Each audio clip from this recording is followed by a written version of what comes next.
¿Qué tal, mis queridos amigos? ¿Cómo estáis? Aquí tenemos una primicia, MG ZS. Sí, MG, por si no quedaba claro.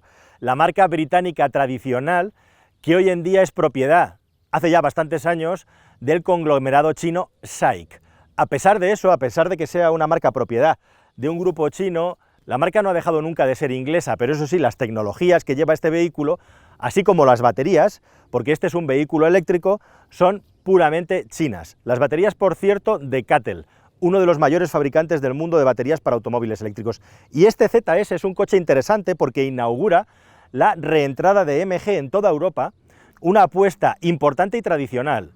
Importante porque se está extendiendo la distribución por toda Europa, porque los coches van a ser puramente eléctricos. Actualmente hay una versión híbrida enchufable, pero es testimonial, todo lo que viene es eléctrico, y también, entre comillas, tradicional e importante porque están creando una red de concesionarios, es decir, que tú puedes ir físicamente a ver el coche, a probarlo, a comprarlo, y por supuesto vas a tener también tu servicio postventa en tu ciudad en un sitio físico, lo cual es un punto y aparte, una diferencia de muchos de los coches chinos que os he estado contando en este canal últimamente, y más que van a venir, porque lo interesante es que vienen dos marcas, y esta es la primera, MG, que traen vehículos eléctricos con carrocería de tipo SUV, que es la que más gusta hoy en día, y además económicos. Este sería el primer concepto de SUV eléctrico y económico que tenemos en el canal y en el mercado español, porque este vehículo, una de las grandes ventajas o cosas que tiene, es que con las ayudas del Estado se puede quedar por debajo de los 22.000 euros. Ya estamos hablando de cosas importantes. ¿Y qué nos llevamos a cambio? Pues nos llevamos este SUV de 4,3 metros de largo, muy bien aprovechado por dentro, como vais a ver, y con una batería bastante justa, 44,5 kWh de capacidad bruta, lo cual le da una autonomía homologada WLTP de 263 kilómetros. Según la marca, en ciudad puedes pasar claramente de los 400, pero para eso vas a tener que ir muy lento, por decirlo de alguna manera, no salir del núcleo urbano de la ciudad, ni siquiera carretera de circunvalación. ¿Qué cosas interesantes y curiosas tiene este coche? Vamos a ver, porque esto básicamente es el concepto de un Dacia llevado a un vehículo eléctrico. Vamos a ver si está por encima o por debajo, lo que sería un Dacia SUV eléctrico, para hacernos una idea, y vamos a ver hasta dónde llegan esos 20 y pico mil euros con las ayudas que tiene este vehículo. Un primer detalle curioso, y me quedo aquí en el morro, es que si os fijáis en la estética parece que estás viendo un Mazda. Luego tienes una Calandra con estas estrellitas que te recuerdan a lo que hace Mercedes-Benz, y como la mayoría de los coches chinos, tiene la punta del vehículo la toma de carga. Igualmente tenemos una inmensa toma de carga aquí pulsando, ¿lo veis? Sacamos el logotipo y aquí debajo puedes cargar el coche hasta 50 kilovatios en corriente continua. Como podéis ver, me tengo que agachar, y esta es una de las cosas criticables que tiene el coche, y es que para poderlo cargar en corriente continua siempre te vas a tener que agachar para meter ahí el cañón y poderle meter electrones. Una ventaja teórica de tener el punto de carga aquí delante es que si eres de los que llegas y aparcas y lo metes de morro, que es lo que hace la mayoría de la gente, pues es lo más fácil para tener el vehículo cargando siempre que tengas el cargador en una pared. Otra desventaja que puede ser pues que este es un sitio que está mucho más expuesto a los golpes que otras zonas altas en los laterales del vehículo, así que una cosa por la otra. Desde luego, de practicidad a la hora de aparcar, probablemente tenerlo en el morro es más pragmático que tenerlo en cualquier otro sitio. Y luego otra cosa que me ha llamado la atención, bueno, esto va a ser que necesita un poquito de tiempo, lo dejo así. Una cosa que me ha llamado la atención, antes de meternos dentro y comprobar su habitabilidad y cómo es el sistema multimedia, que seguro que tienes curiosidad, es que me llama la atención que el coche viene con unas Michelin Primacy, nada de Wang Ling Hong y Jing Hong Huang, unas ruedas pata negra para un coche que, como digo, necesita todos y cada uno de los kilómetros que anuncia, un SUV puramente urbano, con una mezcla de estéticas que por delante parece un Mazda y por detrás parece un Kia o cualquier coche oriental, y que vamos a ver qué tal resultado da dentro y en la carretera. Vamos a seguir viéndolo. ¿Buscas un coche nuevo? Entra en carwow.es y mi equipo te ayudará a encontrarlo y conseguir el mejor precio. Carwow.es, el comparador de precios de coches nuevos. Estaba haciendo la claqueta. Vamos a quitar esto, que todavía nos van a tirar el vídeo. Bueno, pues aquí estoy dentro del MG ZS y os tengo que decir que es un coche cuando menos curioso, ¿no? Siempre uno tiene ganas, sobre todo los que nos dedicamos a esto, de encontrar cosas diferentes, y precisamente esto es lo que tenemos aquí, algo muy diferente. Vamos a por partes. Estamos hablando de un coche de bajo coste, y a nivel de calidad de acabado, yo creo que podemos hablar de que tiene una calidad media, o sea, lo que sería un vehículo de gama media del mercado, un Kia, un Citroën. Especialmente destacable toda esta parte superior del salpicadero, que suele ser donde más dinero se gasta en poner materiales de calidad. Pues tenemos un plástico laminado de muy buen tacto y muy buen aspecto, y luego todo lo demás ya son plásticos duros, como veis, ningún reproche, ninguna pega al remate en el interior de este vehículo. Como veis, Una configuración, podríamos decir, muy tradicional, muy convencional, en la que tenemos esta pantalla, tiene 8 pulgadas, tenemos las salidas de ventilación, que son generosas, y en la parte inferior tenemos el climatizador. Primera peculiaridad, tenemos aquí abajo un climatizador que podemos manejar y acceder a él de una manera completamente rápida, pero amigo, en lugar de colocarnos aquí la pantallita pequeña típica de muchos automóviles normales, lo que han hecho es que cuando tocamos los mandos del climatizador aparece en la pantalla multimedia del vehículo, con lo cual cada vez que tocamos aquí perdemos la información que estamos viendo. Bueno, es una forma de hacerlo más económico y desde luego tenemos aquí toda la información grande. Yo creo que no es una solución que moleste, eso sí, perdemos lo que estemos viendo o tocando aquí en caso de que usemos el climatizador. Por lo menos mantenemos las ruedas y los mandos tradicionales. Bueno, luego tenemos la pantalla. Es una pantalla táctil, pero cuyas calidades y capacidades son claramente antiguas. Es una pantalla que está claramente obsoleta, entre comillas, respecto a las cosas más avanzadas que hay en el mercado, lo cual no quiere decir que a nivel de funcionalidad tenga ningún problema importante. Cuando nos vamos aquí al botón este del centro, nos vamos al menú, podéis ver, me recuerda un poco a cómo eran los navegadores o cómo eran las primeras pantallas que fabricaban empresas como TomTom o Pioneer y integraban en los coches.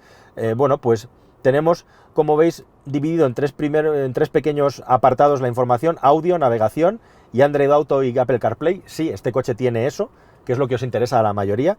Y luego, por lo demás, pues el funcionamiento, como veis, es un poquito tosco, como podríamos decir, de una pantalla de hace unos años, pero a nivel funcional no tiene ningún problema especial ni ninguna particularidad. Quizá lo que menos me gusta, al margen de que, como digo, no es una pantalla especialmente gloriosa en lo que se refiere a la calidad de gráficos, a la velocidad de funcionamiento, pues es el asunto de que ese cristal que tiene delante es una fuente de reflejos muy importante y por lo tanto es ahí quizá a donde tiene la parte más negativa, podríamos decir, dentro de lo que es el tono general. Aquí arriba tenemos un pequeño menú en el que vemos toda la información de la climatización, como la tenemos configurada, con lo cual es una solución bastante interesante. Y luego podemos configurar un montón de parámetros del coche. Si algo tiene este coche es un montón de sistemas de confort que nos pueden ayudar a utilizarlo en el día a día, como sistema Follow Me Home, toda la configuración de la conducción y el mantenimiento del coche y sobre todo los sistemas de asistencia a la conducción. Este coche tiene muchos sistemas de asistencia a la conducción para el precio y lo que te puedes esperar de un coche de ingeniería china.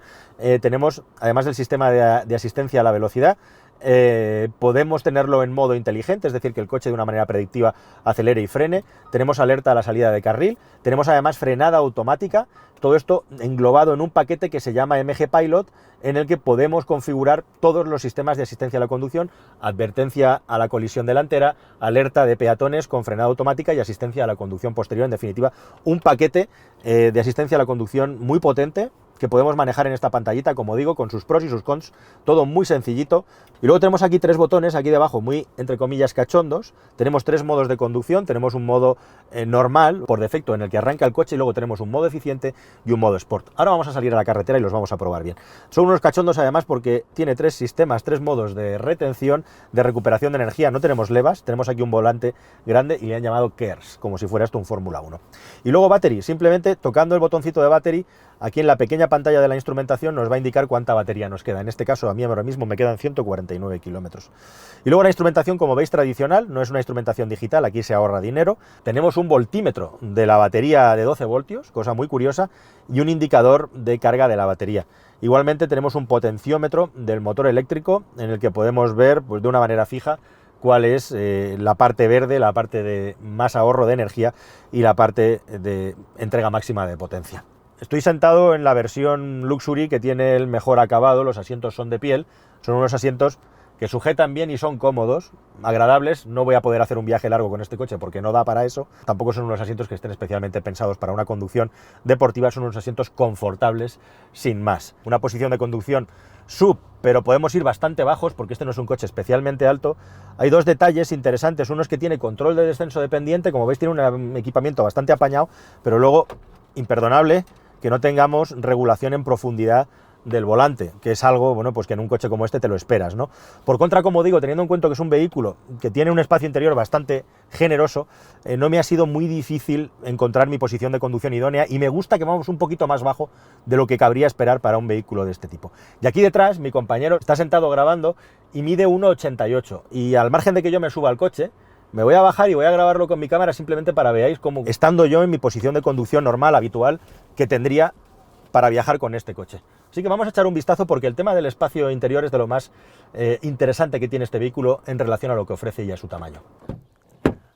Hola, ¿qué tal, amigos? Fijaos en varios detalles. Primero de todo, sus rodillas para nada tocan con el asiento. En mi posición de conducción habitual, yo mido 1,78, hasta 1,80 aquí una persona detrás de 1,90 m va a poder ir bien, lo cual es bastante llamativo para un coche de 4,3 metros, nada mal.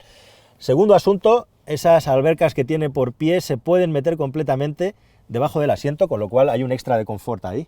¿Y cómo vamos respecto a la altura? Pues tenemos el techo de cristal que tiene esta versión opcional, pero podéis ver que aún le queda un poquito para llegar al techo, con lo cual sin duda el espacio en las plazas traseras, tanto por espacio para las piernas como por altura, pues sería una de las cosas que yo destacaría más en este vehículo, que no deja de ser un SUV pensado además para una conducción puramente urbana, pero que bueno, nos da ese extra de espacio que se complementa con un maletero también muy generoso. Vamos a echarle un vistazo. 448 litros, 450 redondeando, no tiene una boca de carga, podríamos decir de récord, pero no está nada mal. Luego hay un escaloncito, voy a dejar aquí una caja para que veáis un poco las proporciones. Como veis es un maletero bastante apañado, con 450 litros ya cunde. Y luego tiene además en la parte de debajo un espacio totalmente compartimentado, como podéis ver ahí, para poder dejar los cables.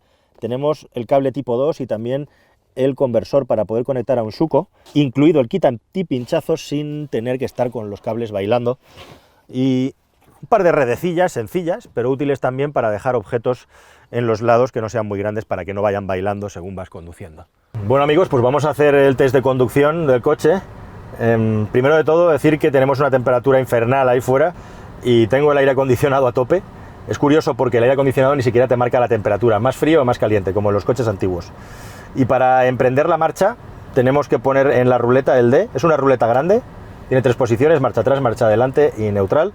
No tiene ningún problema, freno de mano eléctrico y ya estamos en marcha. Sobre este asunto de la conducción en carretera, algunas consideraciones. Con una batería de 44,5 kWh de capacidad brutos, eso es una batería que está más o menos en consonancia con algunos de sus competidores, como puede ser el Hyundai Kona, o como puede ser el Kia Niro eléctrico en sus baterías más pequeñas, que tiene incluso menos, o luego coches como el Peugeot E2008, que tiene un poquito más de batería bruta. La diferencia de este coche respecto a esos, esencialmente, es que este es bastante más alto. Hemos grabado ahí un plano para que vierais la similitud estética con el Mazda CX-30 o el MX-30. Las versiones anteriores de Mazda, el CX-5 sobre todo, se parecen todavía más a este. Y ese plano también me sirve para explicaros que respecto a estos competidores, una característica del MG es que es claramente más alto, es un coche más SUV. ¿Qué significa eso? Bueno, pues que tenemos más altura en el interior, efectivamente, como os he mostrado, pero significa también que el coche aerodinámicamente es peor.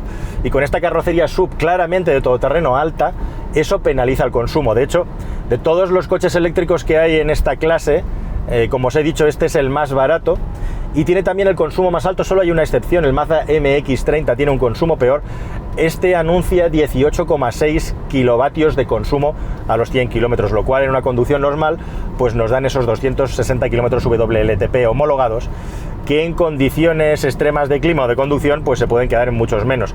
Es un vehículo que está pensado para circular por ciudad y alrededores o hacer escapadas al exterior que no estén más allá de los 200 kilómetros, siempre pensando que en el lugar de destino vamos a tener la posibilidad de cargar. Son baterías de CATL, como os decía al principio. CATL es el fabricante número 1 hoy en día en el mundo en lo que se refiere a cantidad de producción de baterías para vehículos eléctricos, y son baterías de clase 1, son baterías que además tienen refrigeración por líquido, con lo cual estamos hablando de una cosa seria.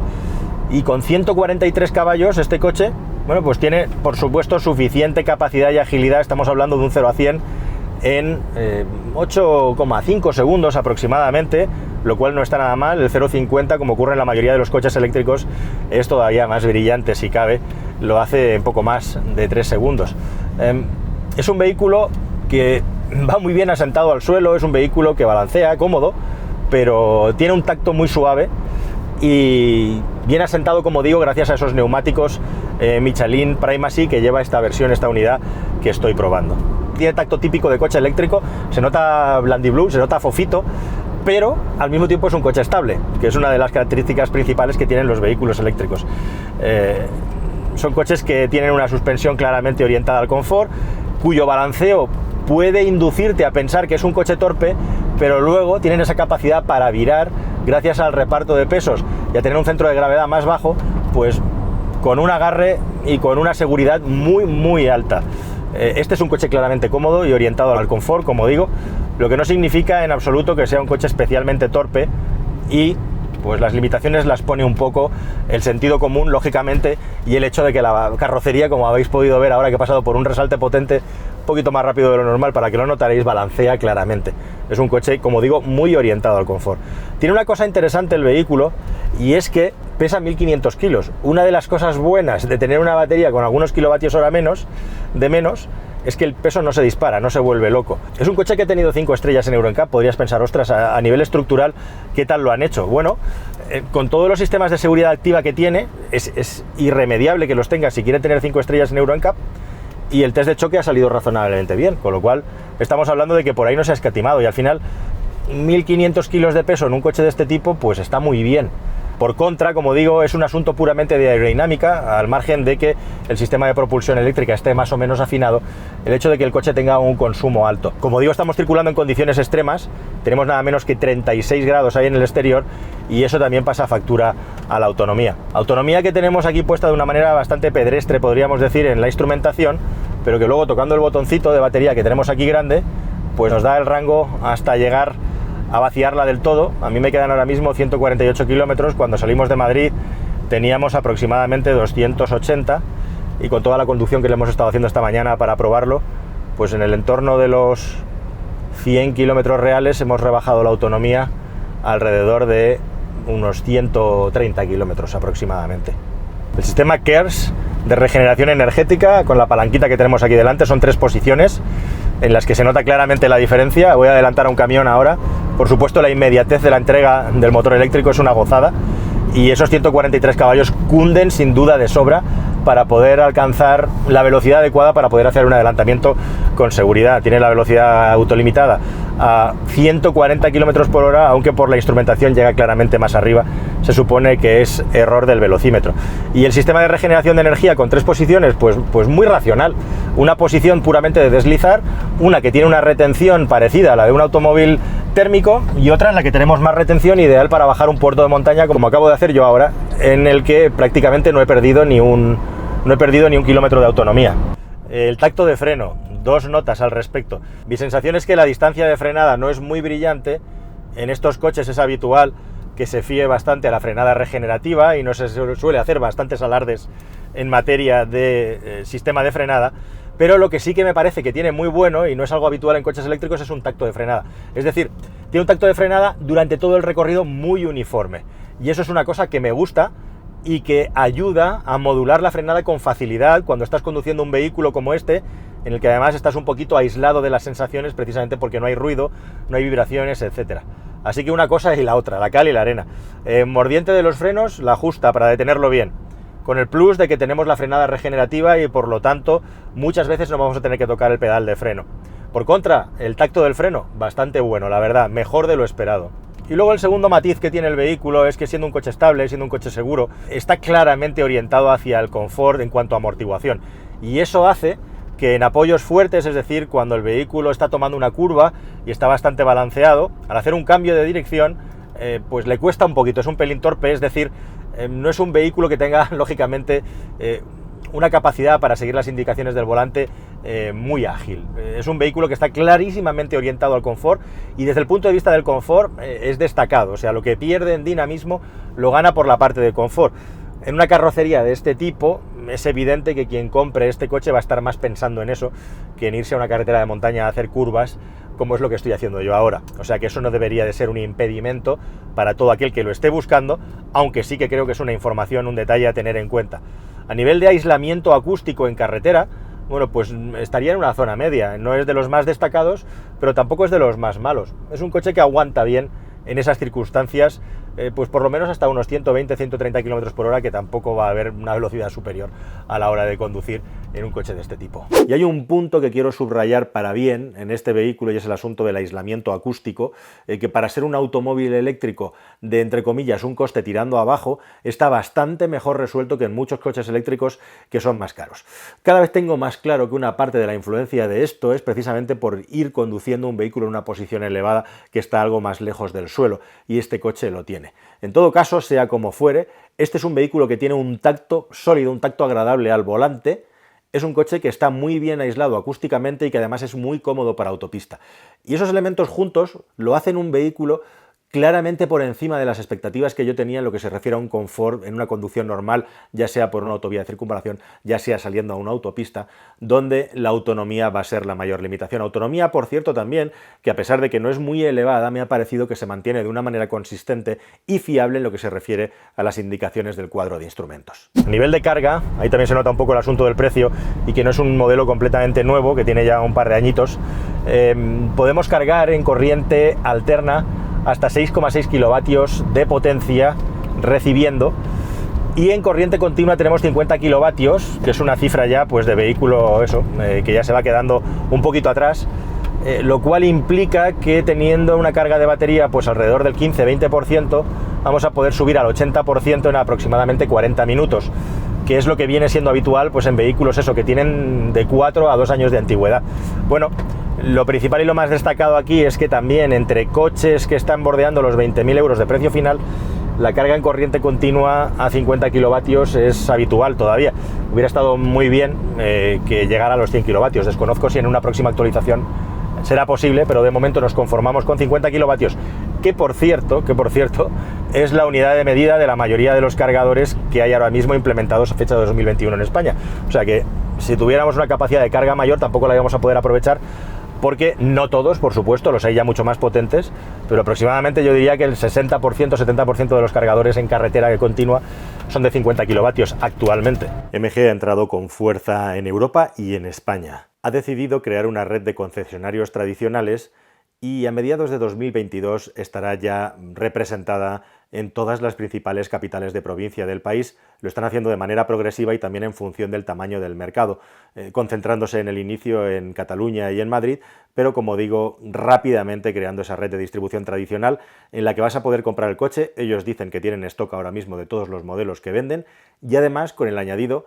de que te dan 7 años de garantía, siguiendo esa tradición, esa teoría de Kia que ayuda a generar confianza en una marca que no es nueva, pero sí que es un proyecto completamente nuevo con este tipo de producto. Además, los coches son Euro NCAP, 5 estrellas ahora mismo todos, lo cual sumado a las 7 años de garantía, se ve que este es un proyecto fuerte, es un proyecto serio, coincidiendo, como digo, con el respaldo de esa red de postventa que da pues ese nivel de tranquilidad necesario como para confiar en ella, teniendo en cuenta que la mayor parte del producto que van a vender es eléctrico. Y digo la mayor parte porque hasta donde yo sé, el gran proyecto de MG es entrar en España con el automóvil eléctrico, donde van a poder competir con el producto calidad-precio más competitivo para ellos, pero ojo, porque tampoco descartan en el futuro poder meter nuevos modelos que sean térmicos, en este caso híbridos enchufables, o ya veremos qué, teniendo en cuenta que detrás de esta marca inglesa hay un gigante chino que fabrica más de 7 millones de coches al año, que se dice pronto. En nada, en 4 días, aparecerán los precios del Marvel S, que es el SUV grande de representación, que tiene que darle un salto en cuanto a imagen a la marca, e igualmente el MG5 SW, que es un coche familiar igualmente eléctrico. Y por último, una cosa muy interesante, lógicamente estos precios que os estoy dando son con financiación, pero se han inventado algo que creo que puede ayudar a decidirse, teniendo en cuenta el despiporre que suele ser el asunto del plan MOVES y cómo te llegan las ayudas. Lo que han decidido es darte un préstamo a interés cero, en el que si te compras un coche eléctrico ya no tienes que estar esperando a que el Estado te ingrese el dinero cuando sea que se desbloqueen las ayudas. Firmas el préstamo, te dan el dinero, y cuando finalmente pasados unos meses consigues que el Estado te lo ingrese, tú puedes cancelar ese préstamo si lo deseas a interés cero. Lógicamente es un muy buen incentivo que además lo que busca es lógicamente quitarse, como digo, esta primera tacada de modelos, esta primera tanda de coches que aún así van a seguir vendiéndose un tiempo a espera la llegada de los nuevos modelos que vienen con tecnologías iguales o más modernas incluso como es el caso del Marvel. Así que nada, queridos amigos, esta es la prueba del MG, este sub barato, que la verdad me ha dado muy buenas sensaciones, como habéis visto, salvo quizá por la parte dinámica, que no es algo que vayan a buscar la inmensa mayoría de los compradores de este coche. Por contra, las sensaciones al volante en lo que se refiere a la conducción por autopista, por carretera, han sido muy satisfactorias. Nada más, queridos amigos, espero que la prueba os haya parecido interesante. ¿Qué os parece el coche? ¿Qué opinión tenéis? ¿Os parece un vehículo eléctrico honesto? ¿Con este precio tiraríais por un producto así? ¿Se queda corto de autonomía? En fin, contadme vuestras opiniones y nos vemos en un próximo vídeo que espero que sea más y mejor. Hasta luego, amigos.